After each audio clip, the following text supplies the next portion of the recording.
Selamat siang Bu dosen dan teman-teman semua. Kami dari kelompok 6 ingin mempresentasikan tentang studi kasus inventory management.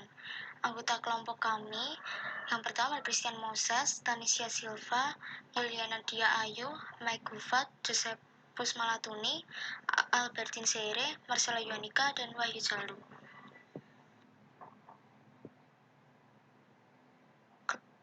Kelompok kami mengambil studi kasus dari PT Unilever.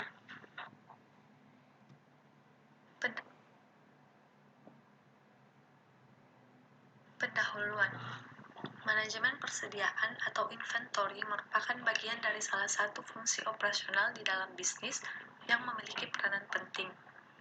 Tujuan utama dari manajemen inventory adalah bagaimana suatu perusahaan selalu mempunyai persediaan dalam jumlah yang tepat, pada waktu yang tepat, dan dalam spesifikasi atau mutu yang telah ditentukan, sehingga kontinuitas usaha dapat terjamin atau tidak terganggu.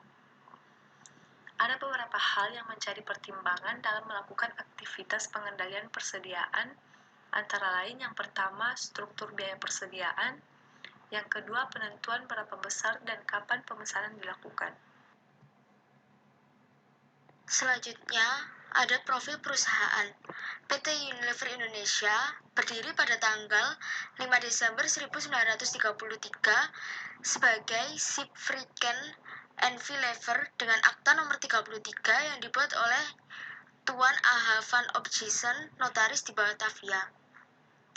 Dengan akta nomor 171 yang dibuat oleh notaris Nyonya Kartini Mulyadi pada tanggal 22 Juli 1980, nama perusahaan ini diubah menjadi PT Unilever Indonesia. Perusahaan mendaftarkan 15% dari sahamnya di Bursa Efek Jakarta dan Bursa Efek Surabaya setelah memperoleh persetujuan dari Ketua Badan Pelaksana Pasar Modal. Perusahaan PT Unilever bergerak dalam bidang produksi sabun, deterjen, margarin, minyak sayur, dan makanan yang terbuat dari susu, es krim, makanan dan minuman dari teh, dan produk-produk kosmetik. Selanjutnya adalah produk perusahaan.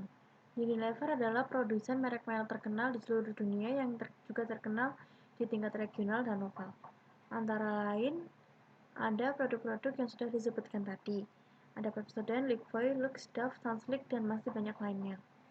Lalu, PT Unilever Indonesia ini melalui brand-brandnya kembali membuktikan keunggulannya dengan meraih peringkat dalam Packaging Consumer Branding Awards 2005 yang diselenggarakan di Indonesia. Brand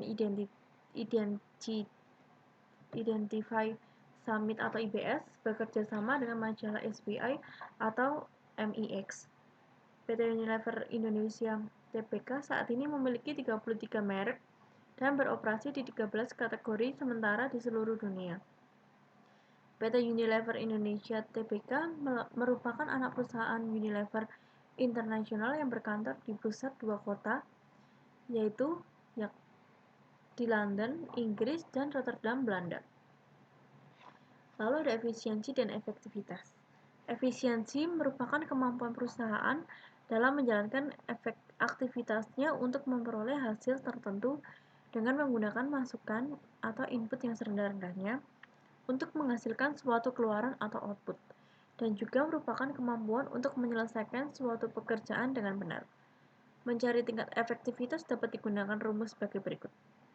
Efektivitas sama dengan output aktual dibagi dengan output target kurang lebih sama dengan 1 adalah jika output aktual berbanding output yang ditargetkan lebih besar atau sama dengan 1, maka akan tercapai efektivitas. Jika output aktual berbanding output yang ditargetkan kurang daripada 1, maka efektivitas tidak tercapai. Jadi, efektivitas adalah pencapaian tujuan secara tepat atau memilih tujuan-tujuan yang tepat dari serangkaian alternatif atau pilihan cara dan menentukan pilihan dari beberapa pilihan lainnya. Sedangkan efisiensi adalah penggunaan sumber daya secara minimum guna pencapaian hasil yang optimum.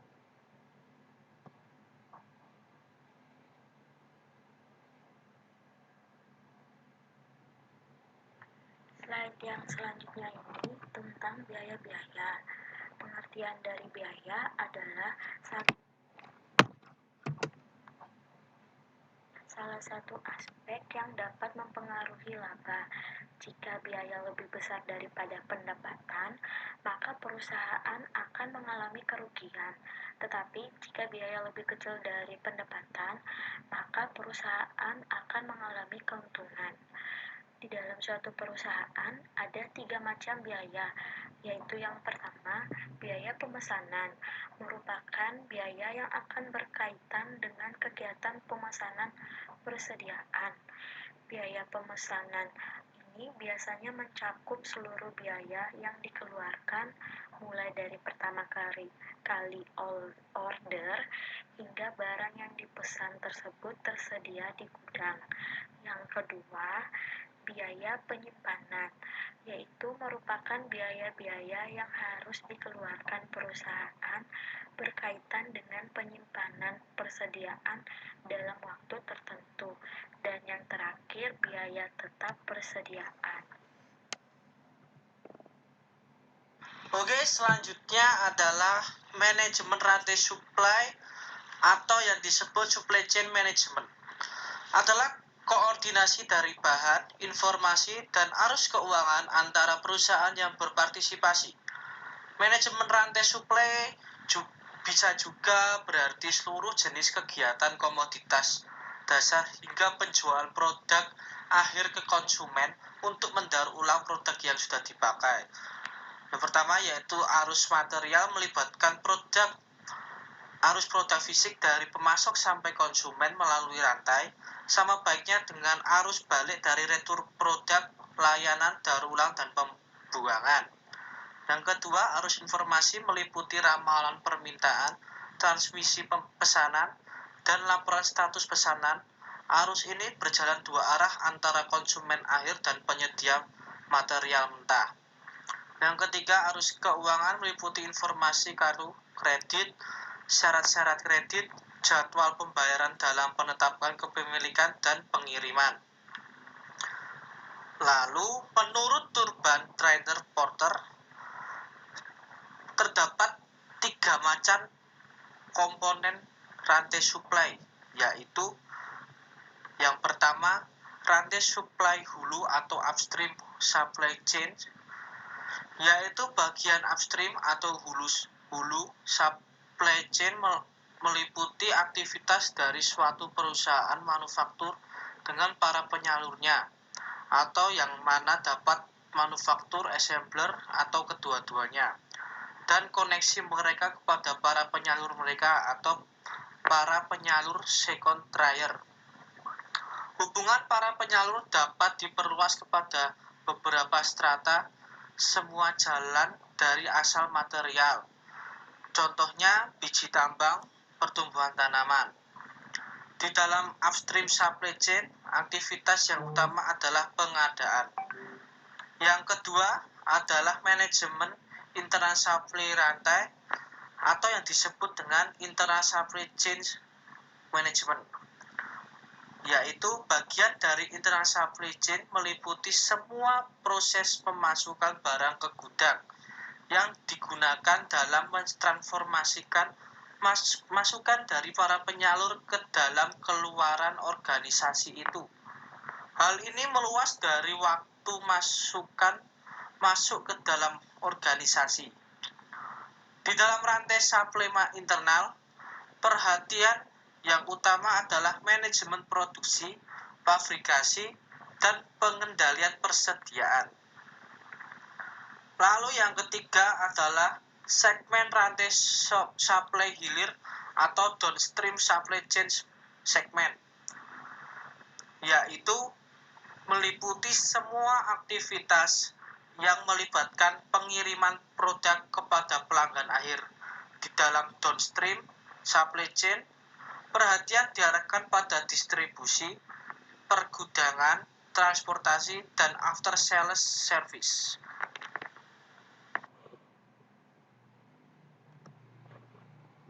Selanjutnya adalah permasalahan manajemen suplai rantai makanan. Suplai rantai ada di distribusi konfigurasi jaringan, strategi distribusi, informasi, manajemen inventaris, dan aliran dana.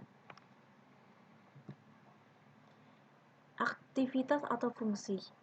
Manajemen rantai supply ialah pendekatan antar fungsi atau cross-fungsional untuk mengatur pergerakan material mentah ke dalam sebuah organisasi dan pergerakan dari barang jadi keluar organisasi menuju konsumen akhir. Fungsi ini meningkat menjadi kekurangan sumber ke perusahaan lain yang terlibat dalam memuaskan permintaan konsumen, sementara mengurangi kontrol manajemen dari logistik harian. Secara garis besar, fungsi manajemen ini bisa dibagi 3, yaitu distribusi, jejaring dan perencanaan kapasitas, dan pengembangan serantai supply.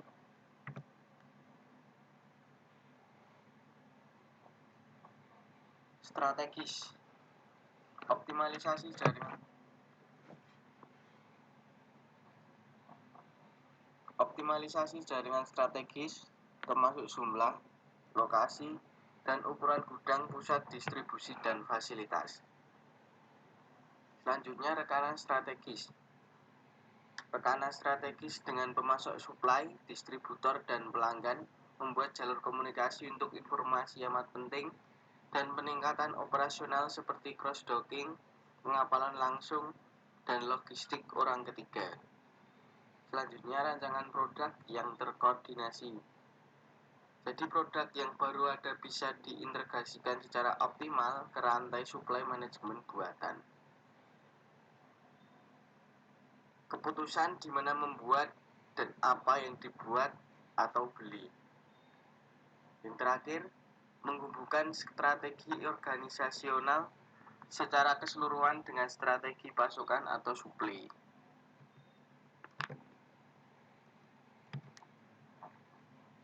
Taktis, kontrak pengadaan dan keputusan pengeluaran lainnya. Selanjutnya, pengambilan keputusan produksi, termasuk pengontraan lokasi dan kualitas dari inventory. Pengambilan keputusan inventaris, termasuk jumlah, lokasi, penjadwalan, dan definisi proses perencanaan. Strategi transportasi, termasuk frekuensi, rute, dan pengontraan. Benchmarking atau pencarian jalan terbaik atas semua operasi melawan kompetitor dan implementasi dari cara terbaik di seluruh perusahaan. Yang terakhir, gaji berdasarkan pencapaian. Nah, yang selanjutnya operasi.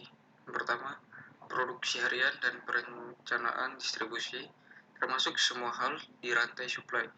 Yang kedua, perencanaan produksi untuk setiap fasilitas manufaktur di rantai supply atau menit ke menit. Yang ketiga, perencanaan permintaan dan prediksi. Keempat, perencanaan pengadaan. Yang kelima, operasi inbound, termasuk transformasi dari pemasok dan inventaris yang diterima. Yang keenam, operasi produksi termasuk konsumen, material, dan aliran barang jadi atau finishing goods. Ketujuh, operasi output termasuk semua aktivitas pemenuhan dan transportasi ke pelanggan. Yang kedelapan, pemastian perintah.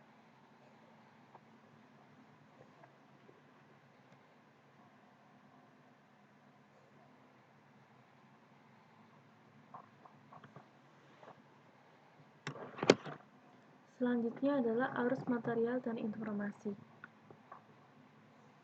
Tujuan dalam rantai supply ialah memastikan material terus mengalir dari sumber ke konsumen akhir. Selanjutnya adalah arus material dan informasi. Tujuan dalam rantai supply ialah memastikan material terus mengalir dari sumber ke konsumen akhir. Bagian-bagian yang bergerak di dalam rantai supply haruslah berjalan secepat mungkin, dan dengan tujuan mencegah terjadinya penumpukan inventory di satu lokal. Arus ini haruslah diatur sedemikian rupa agar bagian-bagian tersebut bergerak dalam koordinasi yang teratur. Istilah yang sering digunakan ialah synchromous. Terkadang sangat susah untuk melihat sifat arus akhir ke akhir. Dalam rantai supply yang ada, efek negatif dan kesulitan ini termasuk penumpukan inventory dan respon tidak karuan pada permintaan konsumen akhir. Jadi strategi manajemen membutuhkan peninjauan yang holistik pada hubungan supply. Teknologi informasi memungkinkan pembagian cepat dari data permintaan dan penawaran dengan membagi informasi di seluruh rantai suplai ke konsumen akhir. Kita bisa membuat sebuah rantai permintaan diarahkan pada penyediaan nilai konsumen yang lebih. Tujuannya ialah mengintegrasikan data permintaan dan suplai jadi gambaran yang akurasinya sudah meningkat dapat diambil tentang sifat dari proses bisnis, pasar, dan konsumen akhir. Integrasi ini sendiri memungkinkan peningkatan keunggulan kompetitif. Jadi dengan adanya integrasi ini, dalam rantai supply akan meningkatkan ketergantungan dan inventory minimum.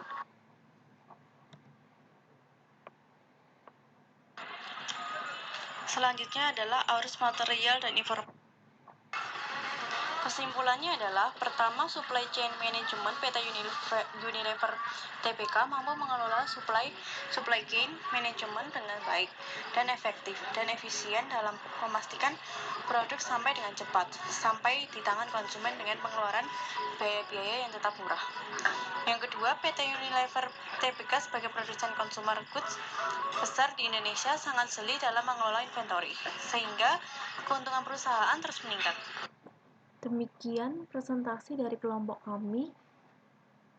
Mohon maaf jika kelompok kami mengalami kendala atau PPT kami kurang sempurna. Terima kasih.